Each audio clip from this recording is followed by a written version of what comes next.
Good morning students.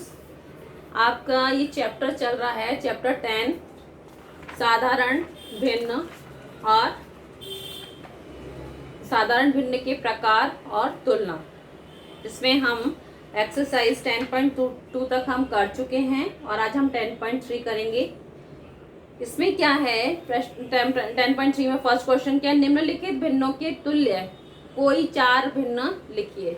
तो तुल्य भिन्न कैसे लिखे जाते हैं इसके बारे में आपको बताते हैं। प्रश्न एक है तुल्य भिन्न। तुल्य भिन्न लिखिए, चार लिखने हैं, ठीक है ना। तो कैसे लिखेंगे, देखिए जैसे प्रश्न क है, इसमें दिया है आपको 1/8। अब इसको हमें चार तुल्य भिन्न लिखने हैं। इसके कैसे लिखेंगे, देखो 1/8 है, इसको आप गुणा कीजिए, अंश और हर समान संख्या से गुणा करना है आपको। कैसे करना है, 2/2, 1/8 है, 1/8 हमें चार निकालने हैं, तो ये 4 बार लिख लीजिए। अब इन्हें समान संख्या 2 से कर लिया, इसी तरह से 3 से गुणा कीजिए, इसी तरह 4 से कीजिए, इसी तरह 5 से कर लीजिए। और ज्यादा पूछते हैं तो आप और आगे बढ़ सकते हैं, ठीक है। अब देखिए 2 एकम 2, 2 8 16, 3 एकम 3, 3 8 24, 4 एकम 4, 4 8 32, 5 एकम 5 और 5 8 40। तो ये इसके तुल्य भिन्न हो गए। क्या हुए, 1/8 के तुल्य भिन्न हो गए 2/16, 3/24 और 4/32 और 5/40। ये जो आंसर आए वो इसके तुल्य भिन्न हो गए, ठीक है। इसी तरह से देखिए प्रश्न ख और कर लेते हैं, आपको और अच्छे से समझ में आ जाएगा। 12/17 ले लेते हैं। प्रश्न ख है 12/17 है, वही मेथड चलना है हमें 4 बार। तो देखिए पहले 12/17 को 4 बार लिख लेते हैं हम। 12/17, अब इसको हमें गुणा किससे करना है, एक बार 2 से कर लो, अंश और हर दोनों में करना है, ध्यान देना। 3 से कर लीजिए, समान संख्या से करना है, 4 से कर लीजिए, 5 से कर लीजिए। आप करेंगे, देखिए 12 दूना 24, 17 दूना 34, ठीक है। 12 तिया 36, 17 तिया 51, 12 चौक 48 और ये कितना हो जाएगा 68, 60, 85। अब इसके 12/17 के तुलनात्मक तुल्य भिन्न कौन से हुए, 24/34, 36/51, 48/68, 60/85। अब ये देखिए तुल्य भिन्न है या नहीं है, देखिए कैसे पता चलेगा। देखिए इसमें इस वाले में देखो क्या में इसके अंश क्या है, 1 2 3 4 5 दिख रहा है। और इसमें देखो 8 दूनी 16, 8 3 24, 8 4 32, 8 5 40। ये तुल्यात्मक तुल्य भिन्न है ये। इसमें भी देखिए 12 दूना 24, 12 3 36, 12 चौक 48, 12 5 60, 17 दूना 34, 17 51, 68 85, ठीक है। तो इस तरह से आपको प्रश्न 1 कंप्लीट करेंगे। फिर प्रश्न 2 में क्या है, क्या दी गई भिन्ने तुल्य हैं, हाँ या नहीं, लिखिए। तो आपको तुल्य चेक करना है आपको, तो कैसे करेंगे, प्रश्न 2 है ये। आपको तुल्य हाँ या नहीं, भिन्ने तुल्य है या नहीं, ठीक है। तो इस पे भी देखिए क जैसे दिया है 1/2 और 4/8। तो इसको चेक करने का तरीका क्या है, 1/2 और 4/8 इनका वज्र गुणनखंड करते हैं, ठीक है। इंग्लिश में बोलते हैं क्रॉस मल्टीप्लीकेशन। तो 1 को 8 से गुणा कीजिए और 2 को 4 से गुणा कीजिए। अब इनका आंसर देखो, 8 एकम 8 और ये 2 चौक 8, दोनों का आंसर समान है, यानी ये तुल्य भिन्न है।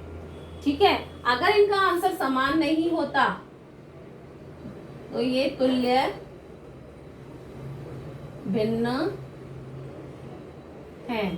ठीक है, इसी तरह से ख में देखिए, ख क्या है, 8/10 और 9/15, 8/10 व 9/15, इनको भी देखिए फिर वही करना है, 8/10 9/15, इनको हम करेंगे गुणा।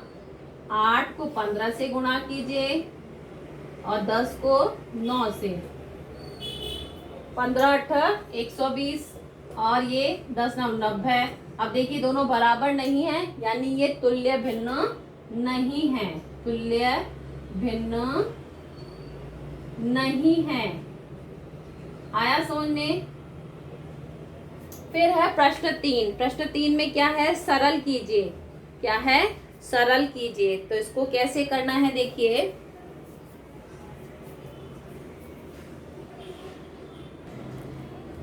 इसमें देखिए क है 5/15। सरल करने के लिए इसमें क्या है, तो आपको क्या करना है, आपको रफ में करना होगा ये काम। 5 और 15, इसका लघुत्तम समापवर्ती निकालेंगे। 5 एकम 5, 5 तिय 15, ये क्या आया, इसका 5 आया। यानी हम इसको क्या करेंगे, सरल करने के लिए इसे 5 से भाग दे देंगे। क्या करेंगे, 5 से भाग दे देंगे। क्या आया, इसका लघुत्तम आपका 5 आया।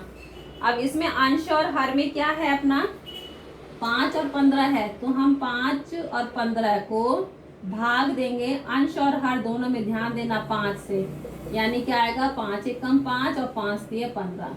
सरलतम रूप क्या होता है जिसमें आप ये, इसके बाद देखिए आप 1/3, ये दोनों अपनी किसी भी टेबल में नहीं आते हैं। इसी तरह से देखिए प्रश्न ख देखते हैं हम, देखिए 9/36, 9/36, तो 9 का भी हम 9 और 36 का निकालें लघुत्तम। तो देखिए 9 एकम 9, 9 चौक 36, बस इससे ज़्यादा नहीं आ रहा तो 9 आ गया इसका, यानी 9/36 को हम भाग देंगे 9 से। क्या आया, 9 एकम 9, 9 चौक 36, ये इसका सरल रूप हो गया। तो इस तरह से आप करेंगे। ठीक है, 18/27 का आप अब खुद करिएगा। 18 और 27 का क्या निकलेगा, इसका भी लघुत्तम जो निकलेगा वो निकलेगा आपका 9 होगा। फिर 9 से आप भाग दीजिएगा। अब है प्रश्न 4। प्रश्न 4 में आपको क्या करना है, खाली बॉक्सों में उचित संख्या भरिए। प्रश्न 4 है, खाली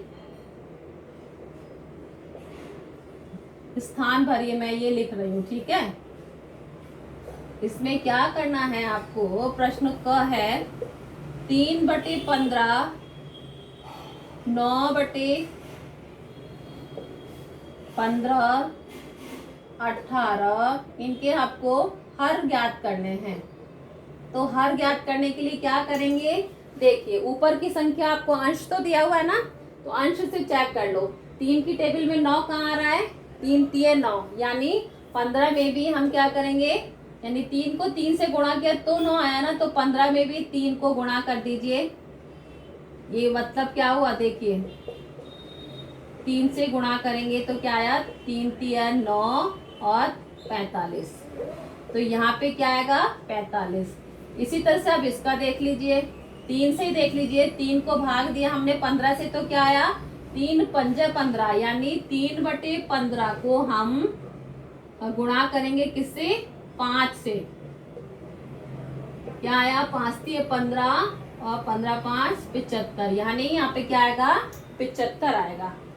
इसी तरह 18, 3 की टेबल में 18 कहाँ आ रहा है, 6, 3 6 18, यानी 3/15 को हम 6 से गुणा करेंगे अंश और हर। 18 15 6 90, यहाँ पे 90 आएगा। तो इस तरह से आपको ये प्रश्न करने हैं, कर सकते हैं, अब कोई दिक्कत तो नहीं आएगी। इसी तरह से जैसे आपका ये इसमें अंश हर नहीं दिया था तो हर में आप तो अंश दिया था तो हमने अंश को चेक कर लिया। प्रश्न ख में है, इसमें हर दिया हुआ है तो हर को आप इसी चेक कर लीजिए भाग देके। जैसे 3 की टेबल में 9 कहाँ आ रहा था, 3 से 3 3 9, तो 3 से हमने गुणा कर दिया अंश और हर दोनों में। इसी तरह से आप ये प्रश्न एक्सरसाइज 10.3 कंप्लीट करेंगे। आपका होमवर्क क्या है, डू एक्सरसाइज 10.3 इन नोटबुक। आपको ये नोटबुक में कंप्लीट करना है। Okay, thank you.